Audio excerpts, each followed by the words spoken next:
Leonardo di Serpiero da Vinci, nacido el 15 de abril de 1452 en el pequeño pueblo de Anciano, cerca de Vinci, en la región de Toscana, Italia. Es considerado uno de los genios más grandes de la historia, desde su infancia en un entorno rural hasta su trayectoria como artista, científico e inventor visionario. Leonardo da Vinci dejó un legado imborrable que trascendió las fronteras de su tiempo, anticipando ideas y tecnologías que no se concretarían hasta siglos después.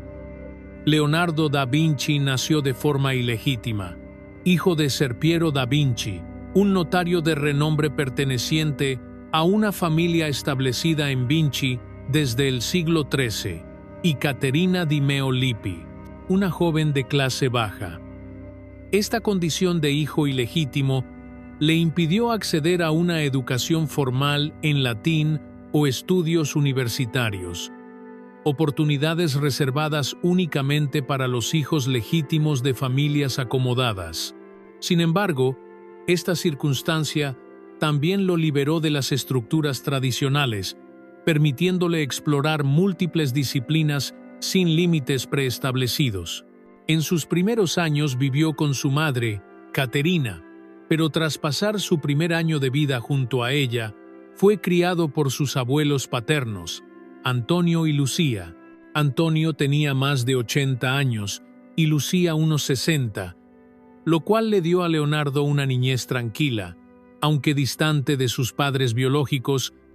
Mientras tanto, su padre estaba establecido en Florencia como notario de prestigio, y Caterina se casó poco después con un hombre de clase baja que trabajaba como tejedor y agricultor. Durante su crianza en el campo toscano, Leonardo tuvo acceso a un entorno natural que estimuló profundamente su curiosidad innata. Fue su tío Francesco da Vinci quien despertó en él un interés temprano por la mecánica y la observación del mundo físico. Le enseñó técnicas agrícolas, le introdujo en el funcionamiento de molinos de agua y le mostró cómo las fuerzas naturales afectaban al entorno. Estas experiencias sembraron las bases de su mente científica y artística. Además, desde muy joven mostró una fascinación especial por el vuelo. Se dice que pasaba horas observando aves y registrando sus movimientos. Esta obsesión lo llevaría décadas más tarde a diseñar aparatos inspirados en el vuelo de los pájaros, anticipando ideas relacionadas con la aviación mucho antes de que fuera técnicamente posible. Leonardo recibió su primera educación dentro del hogar familiar, donde aprendió aritmética, lectura y escritura en italiano, música, especialmente el laúd, y desarrolló habilidades manuales y visuales desde muy joven. En 1464, cuando tenía 12 años, la muerte de su abuela materna y el segundo matrimonio de su padre marcaron un nuevo giro en su vida. Leonardo dejó el entorno rural y se mudó a Florencia, entonces el epicentro cultural del Renacimiento italiano. La ciudad contaba con una población cercana a los 100 habitantes en ese momento y era un crisol de arte, ciencia y pensamiento humanista. Las calles empedradas, los mercados llenos de color y los debates filosóficos en las plazas hicieron de Florencia un ambiente único para el desarrollo intelectual de Leonardo. Da Vinci llegó a Florencia en un momento crucial en la historia del arte europeo. La ciudad estaba dominada por la poderosa familia Medici, cuyo mecenazgo impulsaba a artistas, escultores, arquitectos y pensadores de primera línea.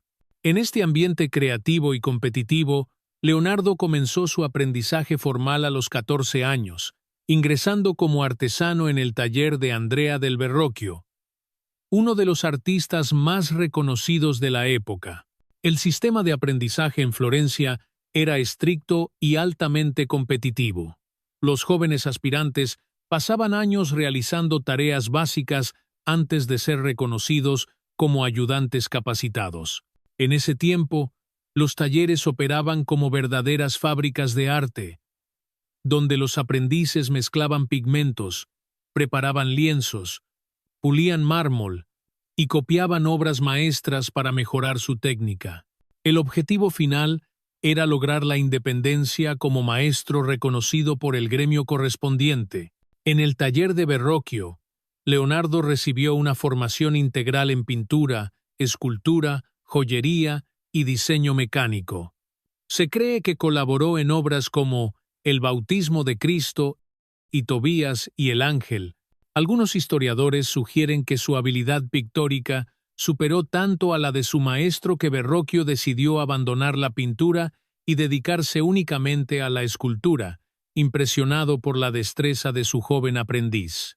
Sus primeros años como aprendiz fueron fundamentales para consolidar su identidad tanto de artista como científico. Fue en ese periodo cuando comenzó a combinar la precisión técnica con una visión única del mundo, sentando las bases de su figura como polímata del Renacimiento.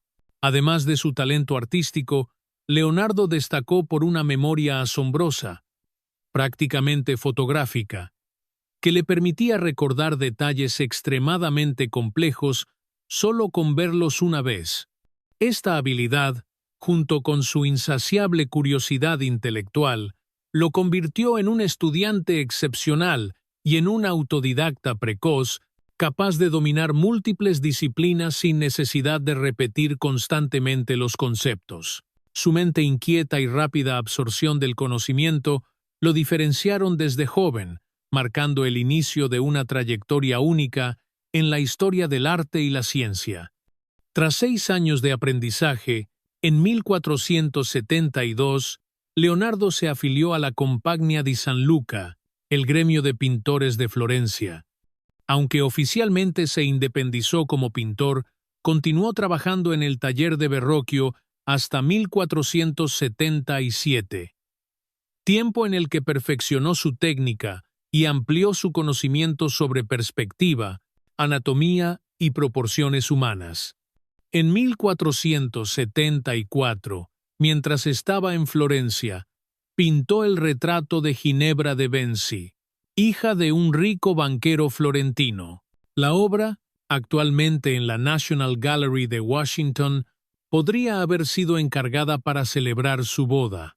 El reverso del cuadro contiene inscripciones latinas rodeadas de laurel y palma, y recientes análisis revelan otra frase en latín, virtute y canoro, el lema del embajador veneciano Bernardo Bembo, quien pudo haber sido el verdadero comisionante del retrato.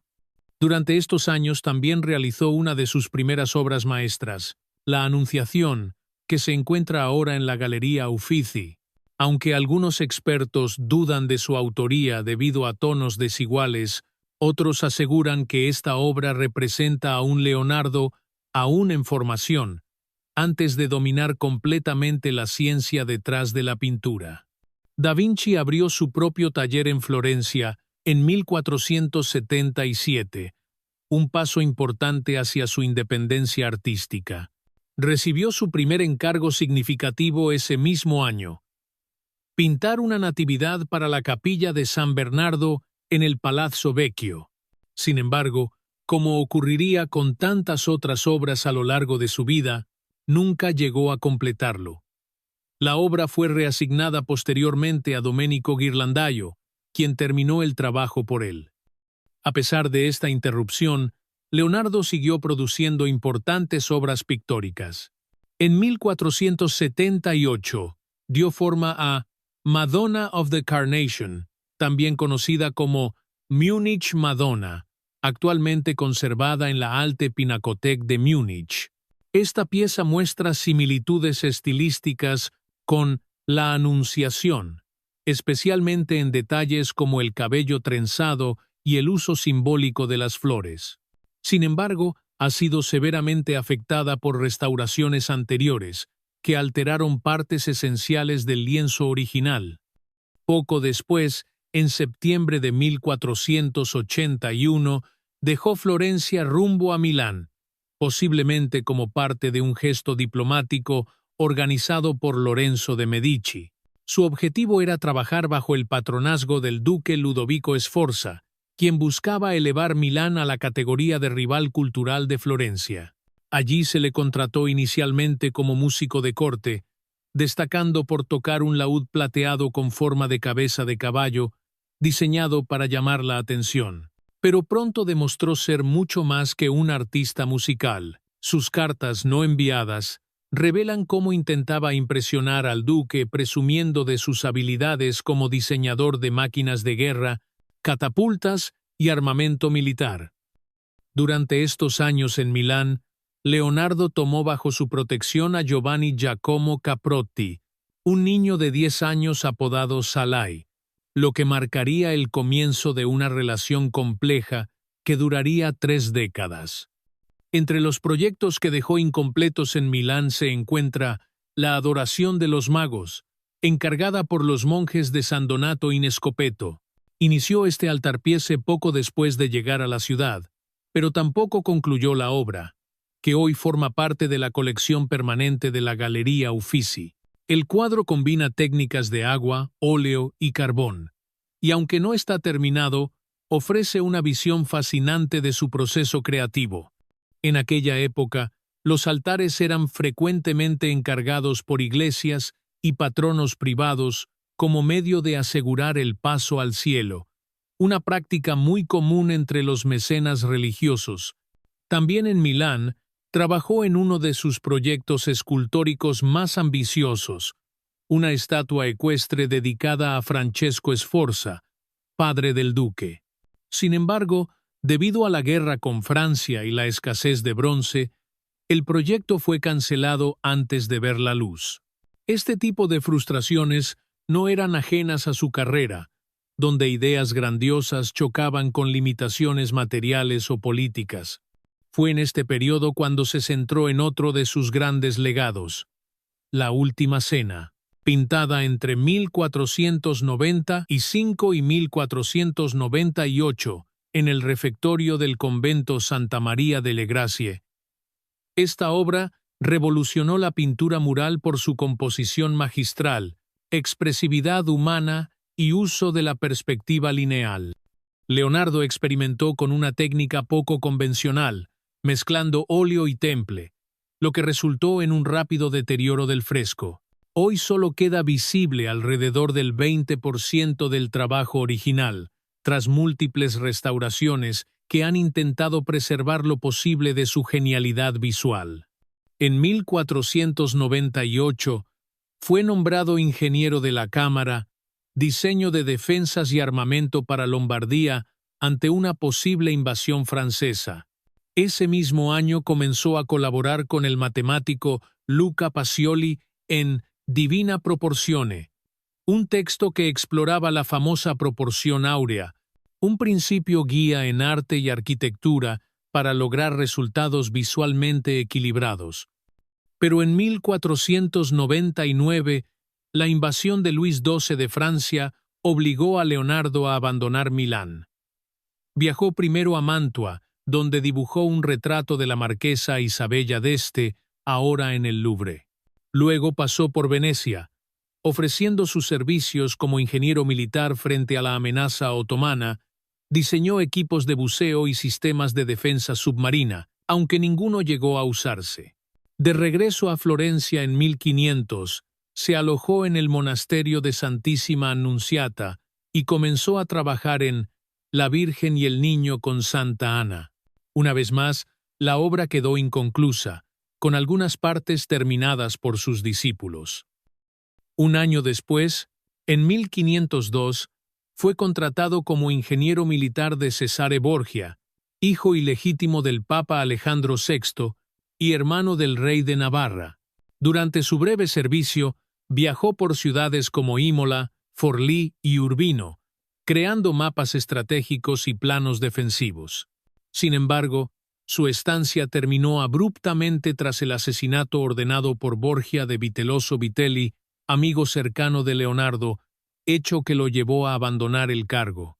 En Florencia también desarrolló un ambicioso proyecto hidráulico para unir Florencia con el mar mediante el río Arno, un plan que jamás se concretó, aunque reflejaba su profundo interés en la ingeniería civil y el control del entorno natural. En 1503 dio inicio a una de sus obras más enigmáticas y famosas, la Mona Lisa, retrato de Lisa Gherardini, esposa de Francesco del Giocondo, un comerciante florentino, pintada con capas múltiples de óleo y generando numerosas especulaciones sobre su significado personal, ya que nunca le entregó el cuadro a su cliente original y permaneció con él hasta su muerte. Es considerada la pintura más famosa del mundo.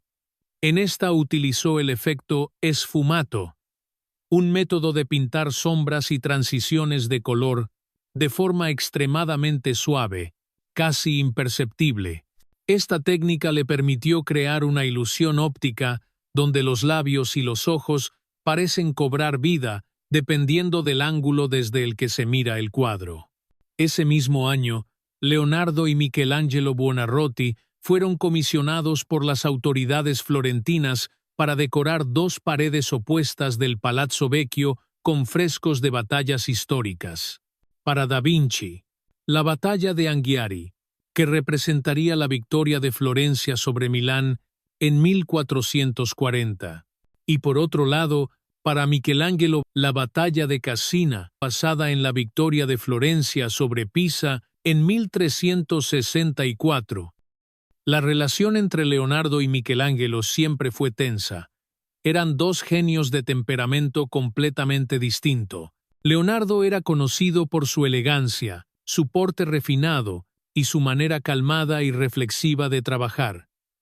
Michelangelo, por su parte, tenía fama de grosero, bochinchero y descuidado en su apariencia y modales. Era un hombre de fuertes opiniones, temperamento cortante y una actitud desafiante tanto hacia sus colegas como hacia sus patronos. Ambos eran conscientes de la carrera del otro y se influían mutuamente, aunque jamás reconocerían públicamente la grandeza del contrario.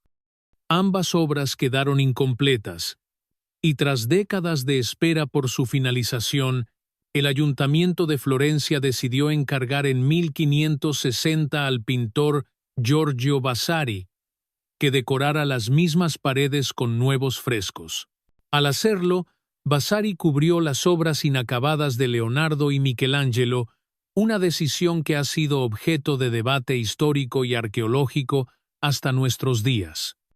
Tras varios años de movimiento entre ciudades e influencias políticas, Leonardo da Vinci fue nuevamente contratado como artista de corte por el rey francés Luis XII en Milán en 1506. Durante este periodo en Milán, Leonardo también viajó por el campo lombardo, donde observó paisajes y se sumergió en estudios sobre geología y botánica. Sus cuadernos del año 1508 reflejan un interés particular por el origen de los fósiles y cómo estos habían llegado tan lejos del mar. Tras minuciosas observaciones, concluyó que en el pasado, grandes extensiones de tierra debieron haber estado bajo el agua, una idea revolucionaria para su tiempo, lo cual anticipaba teorías posteriores sobre cambios climáticos y movimientos terrestres.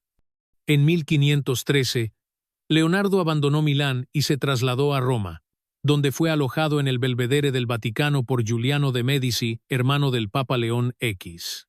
En este entorno, colaboró en diversos proyectos, entre ellos un ambicioso plan para el drenaje de los pantanos pontinos, una región afectada por enfermedades debido a la acumulación de aguas estancadas.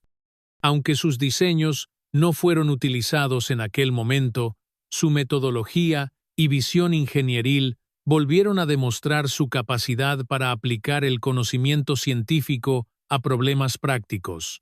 En 1516, Leonardo da Vinci aceptó la invitación del rey Francisco I de Francia, quien lo nombró pintor oficial de la corte francesa.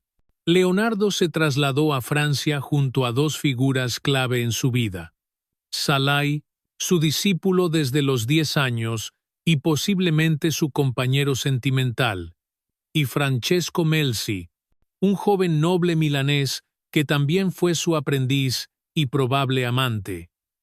Ambos lo acompañaron durante sus últimos años, apoyándolo en su labor creativa y en la organización de su vasto legado intelectual. Leonardo vivió en el castillo de Clos-Lucé, ubicado cerca de Amboise, una ciudad en el corazón de la región del Loira. Este lugar no solo le ofreció paz y protección, sino también acceso directo al rey Francisco I, quien admiraba profundamente al artista y lo trataba como un consejero cercano.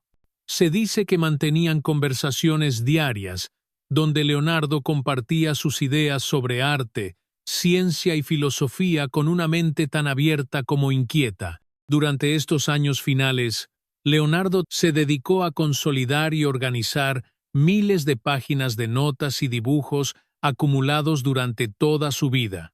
Sus cuadernos personales contenían estudios anatómicos, diseños mecánicos, observaciones botánicas y teorías avanzadas sobre la óptica y el vuelo humano. Entre sus ilustraciones más famosas se encuentran el dibujo del feto en el útero, una representación asombrosamente precisa considerando los medios disponibles en el siglo XVI, o el hombre de Vitruvio, que representa al ser humano inscrito dentro de dos figuras geométricas fundamentales, un cuadrado y un círculo, demostrando cómo el cuerpo humano refleja una armonía matemática y simbólica. También se interesó profundamente por el vuelo, anticipando invenciones modernas como el helicóptero, el paracaídas y las turbinas hidráulicas. En sus dibujos, diseñó aparatos que, aunque no pudieron construirse en su tiempo, son reconocidos hoy como precursores de la aviación. Otra particularidad poco conocida es su escritura especular, es decir, escribía de derecha a izquierda, algo que ha llevado a muchos a pensar que intentaba proteger sus descubrimientos o simplemente utilizaba su lateralidad natural para hacerlo más cómodo. Sin embargo, debido a la cantidad y complejidad de su trabajo, nunca logró sistematizar todo su conocimiento de forma definitiva. Sus últimos bocetos reflejan una visión oscura y profética del mundo, imágenes apocalípticas, escenas de grandes inundaciones y mapas del movimiento de las aguas dominan estas páginas. También en este periodo realizó uno de sus retratos más reconocidos, su autorretrato en rojo sobre papel, actualmente conservado en la Biblioteca Real de Turín, Italia. Muestra un rostro envejecido y es considerada una de las pocas representaciones fidedignas suyas. Leonardo da Vinci murió el 2 de mayo de 1519, a la edad de 67 años, en el castillo de Clos-Lucé. Su cuerpo fue enterrado en la iglesia de San Florentín, en Amboise, lugar reservado para miembros importantes de la corte francesa. Sin embargo, esta iglesia fue demolida en 1802, y su tumba exacta desapareció entre las ruinas. Aunque se han realizado investigaciones arqueológicas en el área, su lugar de descanso final sigue siendo un misterio.